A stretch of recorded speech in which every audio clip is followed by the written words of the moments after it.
Woohoo! And we're live once again on another Tuesday. And I have a new friend in the house today that I just met for the first time, but I feel like I've known her forever. And I have Lezlee Alexander here, and we are going to be talking about today, beyond spell check, what authors need to know about proofreading. And Lezlee is a proofreader. So let's get stuck in. And Lezlee, why don't we start by you telling everybody who you are and what you do, and then we'll get chatting. Awesome. Sounds good. Thank you for the opportunity. Name is Lezlee Alexander. I provide brand marketing services to nonprofits, fellow small business owners, and authors. Authors certainly being a love of mine. Services include anything from proofreading to editing to website design, jack of all trades, master of proofreading. Thank you. I love it. I love it. I love it. So proofreading, this is something that's very, very important to authors. And yet it's kind of something that we don't even think about when we get started. You know, you hear, oh, you need to have an editor. And we go, okay, fine, I'll have an editor. But what's a proofreader? You know, I think up till now, it's like, you know, I've heard some people that are just like, oh, I'll just get my teenage son to read my book and that's good enough. And then they find out it's not good enough. So we're talking about professional proofreading, which is what you are, and also to what we should do as authors in order to prepare for having our manuscript proofread, at what stage of the game we need to do this. But most importantly, let's talk about exactly what proofreading is versus editing. What's, you know, I've had an editor on my show before, Lezlee Alexander, and she talked about editing. So let's start off with, what is proofreading, Lezlee? Not a problem. Proofreading actually is editing. It's the last stage of editing. It's the final step. Proofreading is where developmental editing tends to get you started if you need a hand fleshing out your story. Copy editing will tend to focus a little more on moving some words around. Line editing, a little more detail. And then there's proofreading. Proofreading is the nitpicky nuts and bolts, the commas, the periods. Make sure you have the differences between two, and two, and that word didn't mess you up. They're the fine tuning and the details typically by the time you get to proofreading. Now, when you're talking about independent authors and every dollar counts, oftentimes that bleeds a little bit into some what editors would call more line editing a little bit, where I'm one of those. You tend to make some suggestions as far as, hey, consider this turn of phrase, or maybe you don't need that, which is a little beyond proofreading. Proofreading in its pure form is commas and periods and spell check and making sure you have the right word, two, and two. Got it. Got it. Got it. So I like what you said, because you put the time element in here, that it's kind of the final step. So if I was a self-published author and I'm going to have somebody, you know, do my layout for me, do I want to have you do it before it goes to the publisher guy to get it ready for Kindle, to get it ready for paperback? Or do I want to give it to you afterwards and then you check it? And then, like, sort of where in the stage do you like to work? Or do you do both, actually? You can do both. Ideally, it would be before it gets formatted and all of that, but it can be done. In fact, we collaborated on a project together where it was actually formatted to begin with. Proofreaders can work in Word documents with track changes, Google Docs and all the changes that is, or even PDFs. Most of us have some format to be able to mark things up to return it to you. So then it's more a matter of how upset your formatter and publisher is going to be with the recommendations the proofreader might make. Ideally beforehand, but it can work both ways. I got it. I got it. Okay, that's great. That's great. So let's talk about, you know, what are some of the things wrong if I decide to just go, I'll get my teenage son. So what am I setting myself up for by doing that? It was shocking as I went through my proofreading program, how much you don't realize you don't know, and how much we're not taught grammar rules properly. And it's been a long, long time.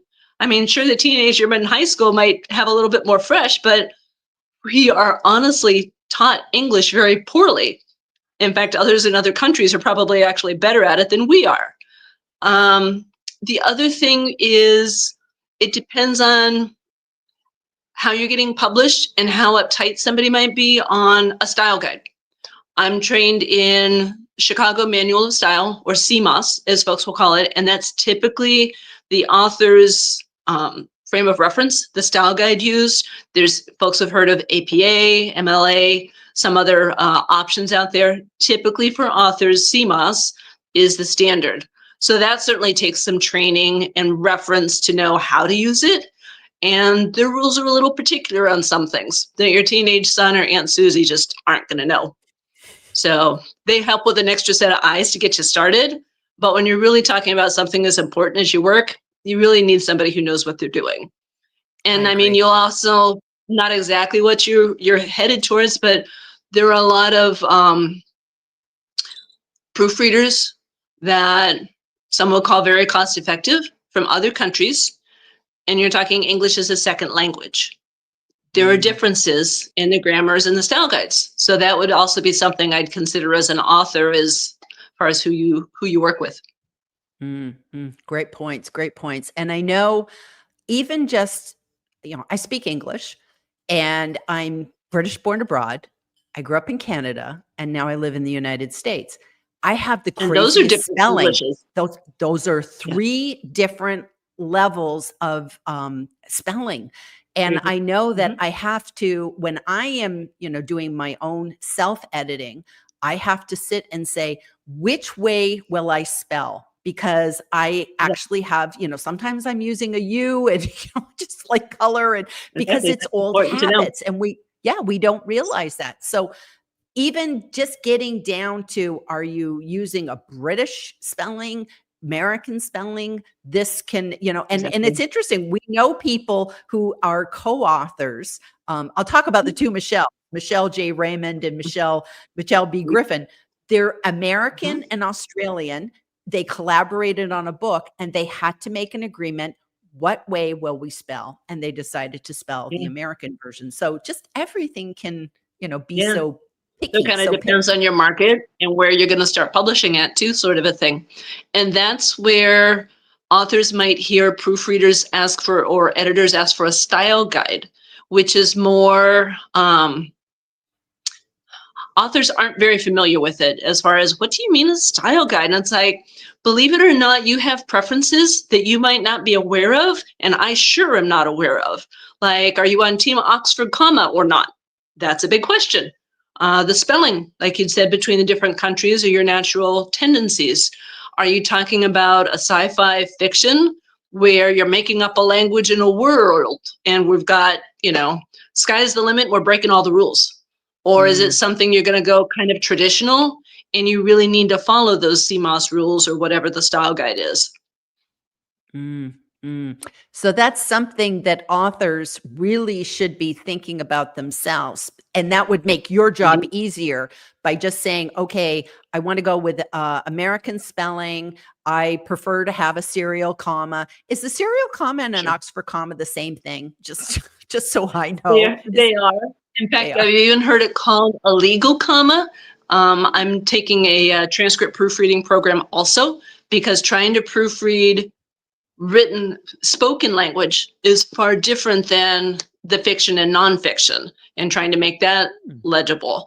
The lady I'm learning from, Margie Wakeman Wells, had an example of a case that had come before the courts to the point where a state legislature had to go back in and change the law to include a comma because they'd missed it. There was some case dealing with food trucks versus food trucks, comma, restaurants, comma, bar, no comma, and grill. And a bar said that doesn't apply to us because we're a bar, not a bar and grill. So that was a pretty important comma. Wow. Crazy. Wow. I Yeah. love that. So I yeah, I've love also that. heard it called a legal comma. Wow, wow. So actually that just really makes me realize that it's like, especially with podcasts, people are doing transcripts. A lot of times we're Right. using AI to get our Yeah. transcripts.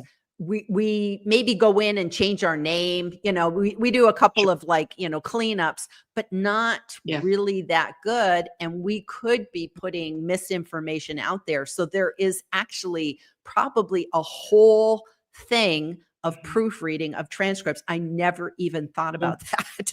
Wow. It's something to be aware of. Yeah. It's kind of crazy. And that's where, while I might be on Team Oxford comma, I know many aren't.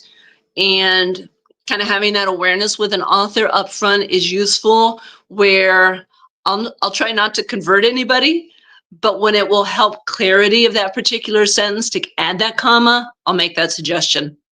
And Mm, anything a proofreader does is suggestions. It's always the author's final call. And like, we didn't gel after all, and to heck with you. I like the way I wrote it to begin with.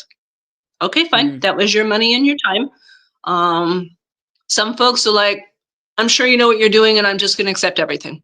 And then mm. others will piece through how they want. But it's always the author's call what to accept and not accept. Got it. Got it. No, that makes sense. That makes sense. So when you work with an author, what do you want them to kind of do before they give it to you? So they should be at the point where they're kind of done writing. Maybe they've left it Exactly. for a while and then come back, and I'm assuming you want them to keep it as clean as possible so that you're not just doing busy work, that sort of thing. But are there certain things that it's like, if they would only do this, it would save me so much time, which might save them so much money? Again, having some of those ideas in mind, which a proofreader or editor can kind of review with someone, because most authors don't know what a style guide is or come up with it as far as, oh, that's a good question. I hadn't thought of it before.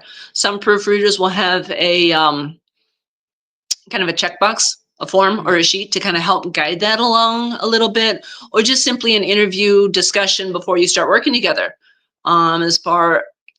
As a proofreader, you can also kind of get the idea as you go along the story a little bit with, okay, we are working with somebody with a different English, Canadian or British, mm, and I need to proofread accordingly for those spellings, or they're not into the Oxford comma. So yeah, basically ready for publication, and knowing some of those little details about your work is useful. And that can either be kind of a checklist or something the author or proofreader might create, or just in interviewing and talking with each other. And maybe it's me, but I like to talk to folks ahead of time, because personality and some details can be a big thing. I mean, personality, price, and timing are probably big things to nail down with somebody before you mm, hire them. No, So it's that makes always, sense. yeah, I'm a big That talker, as far as I would much rather talk to somebody and make sure we interact well. We have a similar idea on timing and communication level. An author it might be their first baby, and they're very concerned and nervous, and they want to know every single step of the way, which is awesome if you can provide that. Or if they're interrupting you every day for a daily report, that might be a bit much. So make sure you're on the same page. Or, a longer sort of a work, maybe a check-in once a week for, hey, we're making progress. Here's where I'm at. I'm ahead of schedule, behind schedule. Um, yeah, different timings on that. So invariably, you would go through the whole manuscript. You're not going to just say, "Here's chapter 1, here's chapter 2." You're going to go through the whole thing.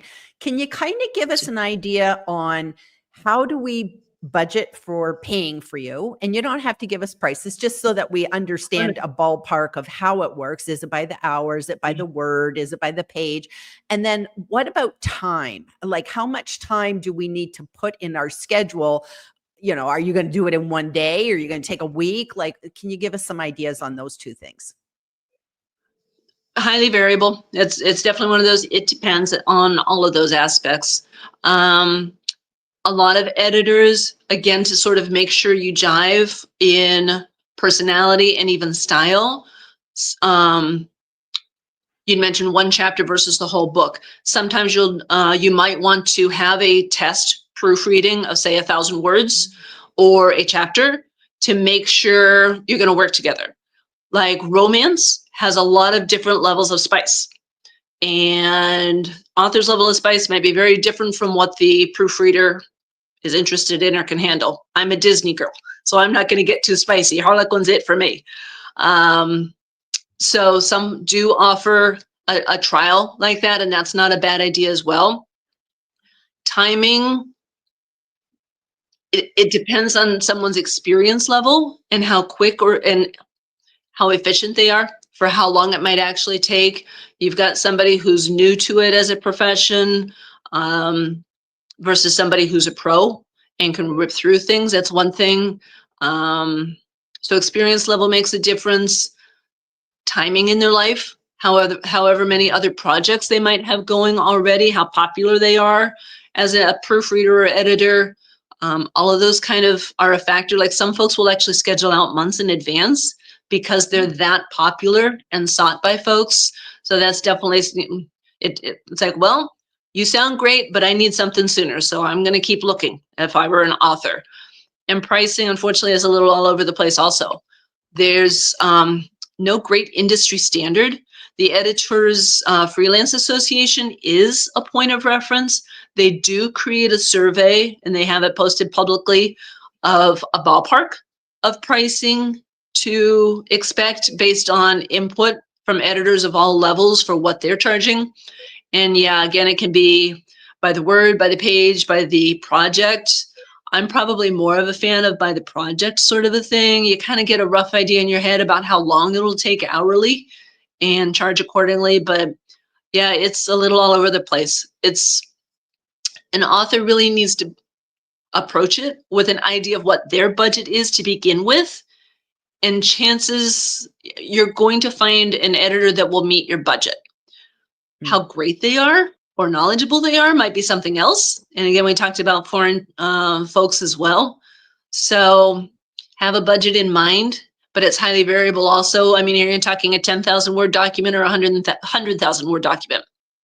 So I would say in general, plan on a good month to between when you're done with the proofreading process, you work out together if you need to work on anything else.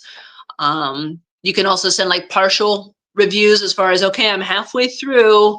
This is the timing I'm looking at, and kind of like a really big sample edit to make sure that you're on the same page together. Or as you mentioned, some folks get towards that end stage and it's like, oh my gosh, I didn't realize that I was going to be so far off in timing. We're going to have to change gears suddenly with either the publisher or to heck with this proofreader. We need somebody else, or how you need to adjust. So it's a big depends, unfortunately, which is where conversation ahead of time really helps out.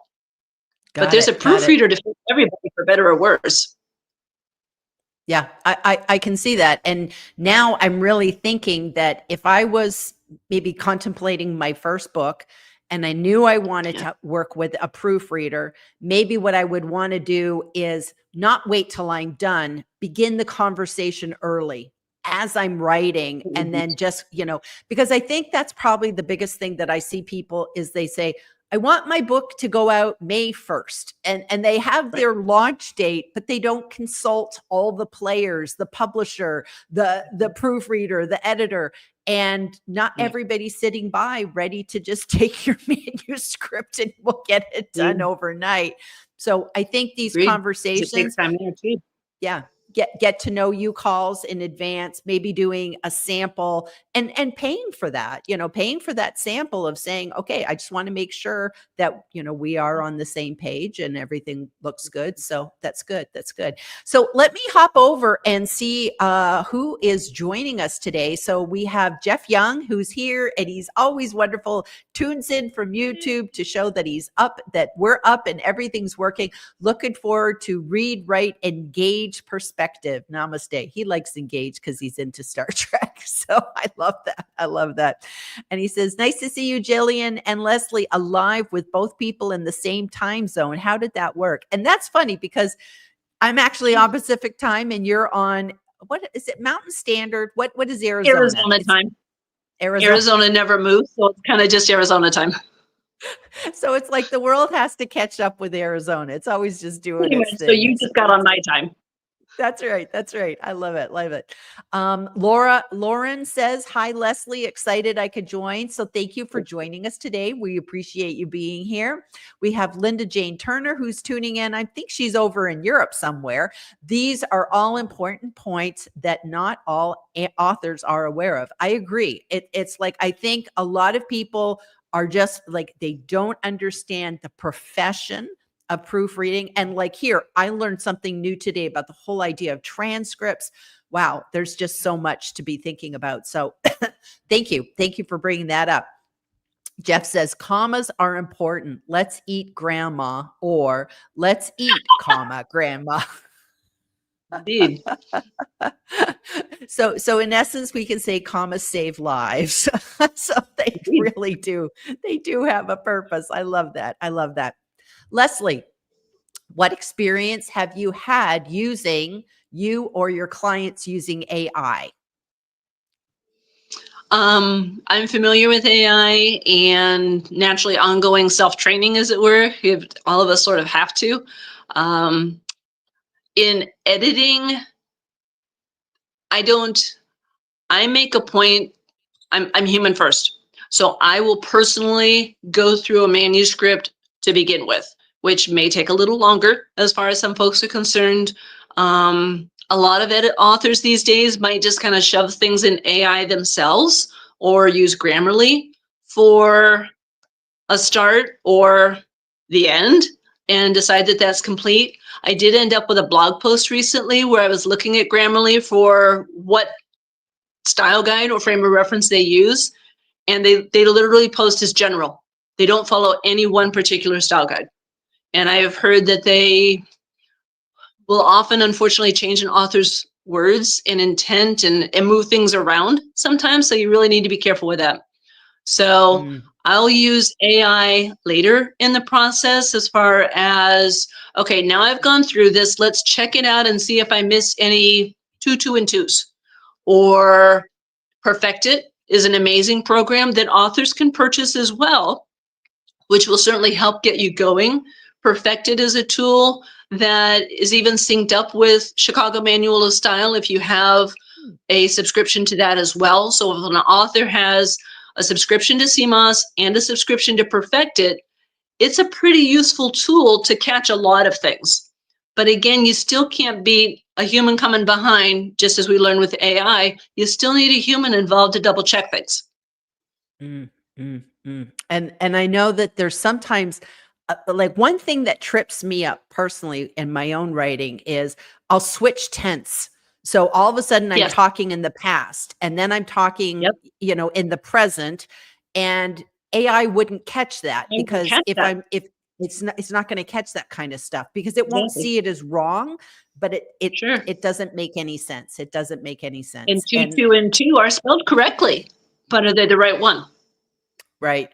And there and just still need a person. Exactly. Yeah. Those are the hard things. And even, you know, even just the consistency of if you're using an acronym, you know, those are things, or, you know, you're using one word over and over again. And I know sometimes it's like, I'll go, I've used that same word in the same paragraph. I want to, you know, change it up a little bit. So yeah. Yes, exactly. Great question, Jeff. So thank you for asking that. Linda Jane Turner says, Jeff Young, that's a good one. And eats, comma, shoots, and leaves are in the great book by Lynn Truss. Is that the one with the panda on the cover? Yes. Yep. I like that one.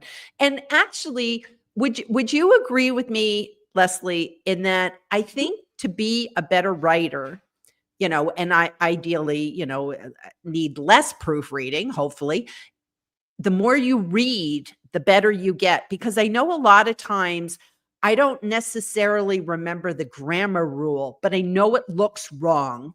And then that will cause me to go and check it out, because it's like my brain will pick up on stuff and I'll just say, because I read so much, I think I pull that out. And also too, I'm beginning to notice many traditional publishers are in dire need of proofreaders, because I recently read a book, and it was a fiction book, and it was a big name fiction book, and it had so many missing words. Like it just, if somebody had read it out loud, they would have got it, but they were missing words, and you're just, and I stumbled, and I had to go back and read it again, and I went, I'm shocked. It's kind of that interesting transition we're all sort of reading and hearing about with AI, as far as, sure, it's swell, but it's not going to take over everything. You still have to have the human in the mix. I love that. I love that. And Linda Jane Turner says, yes, I'm in Europe, Czech Republic. Yes, that's what I remember. I remember you're in the Czech Republic. So that's brilliant. We love that you two did from the Czech. I love it. I love it. So, okay, here's a myth. I want to know if you can bust it or not. I always feel that my proofreading skills are great until I hit post on a LinkedIn post or a comment. It's like I get so many words wrong in comments. And as soon as I see the comment, I'm like, oh my gosh. And I go in and I edit it. So our proofreaders, here's the myth. Are proofreaders the grammar police? Are you sitting here looking at everybody's comments and going, oh, yeah, she's got a dangling modifier, whatever. Yeah. I'm not, and I would hope most aren't, because we've all got fat fingers in phones, and you're running fast. And even the phones have that bit of AI to helpfully add words for you. Like, that wasn't what I meant. Where did you come up with that? So, but unfortunately, there are a few sticklers out there that are a little rigid on the police part of grammar police. But unless you're getting paid for it, nobody cares. They shouldn't. No one's asking your opinion, so you should keep it to yourself. Is my thing. But I love that. I love that. Don't stick your nose in where it doesn't belong. If nobody's paying for you, you don't need to, and also too, I think there's nothing worse than publicly shaming people. Like I've seen some of that happen, and it's like, if you want to say something to them, send them a DM. Don't do it in the public. It's just it's not good. So Lauren says, you touched upon Oxford comma. Do you generally edit with it? And what about dash, hyphens, ellipses in book writing? Oh, great question, Lauren. That's the thing too. Again, I'll either figure out when I start reading a manuscript, they're not into Oxford commas, I need to behave. And then I'll make suggestions where it would particularly help clarity for somebody who's not necessarily on Team Oxford.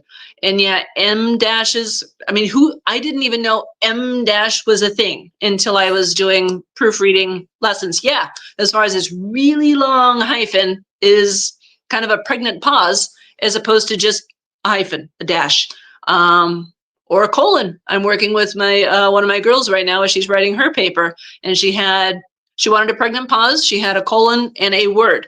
I'm like, ooh, that's not the best use for a colon, but let's try an M dash, Alt 0151 sort of a thing.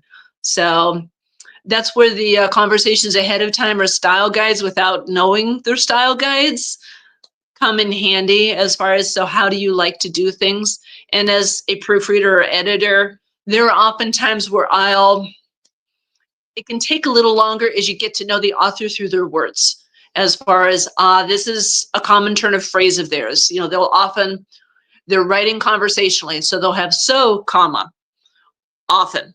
Well, do you really need that comma, or maybe consider a different word, sort of a thing? So I try to go by the author's style as much as I can, either conversationally up front or as I see it in the writing. And then I, at least at the end, make up a couple of different reports. There's a general report, kind of an overall picture that I'll do, as far as, hey, you did great stuff here. I'm not exactly sure about this, so I reviewed things this way. A detailed report where, as I mark on the document itself, if it's not necessarily clear, I'll add my question, or if you're particularly concerned about CMOS, check this out, see what you think. And then, again, depending on the format I receive, I'll send back a scribbled copy that has all the edits and notes on it, and a clean copy with everything accepted as I suggested, in case someone's like, TikTok, time is of the essence. I've got to get it to the publisher. I'm sure it's great. Let's just go. And they don't want to deal with it. So that's what I provide as a proofreader. And everyone's a little different in how they go through it. Wow. A I good think question. that just, yeah, that just puts you above everyone else, Lezlee, with having that clean copy, because I've known a few authors that didn't know how to use track changes. They said, you know, like, how would I intuitively know this unless I used to work in an office and somebody trained me to do it? And, you know, you might be using Word or you might be using Google Docs, and it can get really, really squirrely if you don't know how to do this. And I actually would recommend go learn that first before you even start working with editors and proofreaders and stuff. And sometimes editors and proofreaders will provide a little education on that. Yeah. Yeah. Do you have a preference of like working with Word versus Google Docs? Are you finding just as many people one way or the other? I'm definitely on Team Word as far as that's my preference. I'm just not a fan of Google. But, you know, you work with whatever you got. And there are a lot of folks that are heavy hitter Googles, and you go with that. I did hear an instance recently, as far as I'll urge authors caution on this, where they had a Google Doc in process. They had multiple editors involved. So all the editors were on the same doc and all kind of live and all making changes. And it's just one at a time. If you're going to send a manuscript to an editor, pick an editor to share it with, as opposed to having this big old team involved, because it's just going to be a hot mess. Yes. Yes. Nobody I can see knows that. who's changing what. Yeah. And there's also, you know, I've worked with people who are in Word. Well, I'm in Word, they're in Google Docs, and they're opening it up. And I didn't know they didn't have Word, and they sucked it into Google Docs, and then it did some changes. It reformatted it. And you're just like, oh. Yeah, for sure. Well, this has absolutely been fantastic, Lezlee. We've come to the end of our 30 minutes. Is there any final words of wisdom you want to share with everybody before we leave today? Boy, I think we've hit on an awful lot. Probably the big things I would keep in mind as an author when you're considering hiring a proofreader is, I mean, it's the soft skills. Personality is a big thing. Get to know who you're working with, either following them on LinkedIn, having a Zoom or a chat sort of a thing, to make sure you can even get along and be on the same page. Somebody might be very rigid with Team Oxford comma, and you're just not. Some others are a little more flexible. So personality and getting to know somebody a little bit is very helpful. Having a budget in mind is extremely helpful so that you know what you're looking for. I mean, Louise Harnby, God bless her, she is an amazing editor. She's been doing it for decades. She's way out of any price tag I'd have.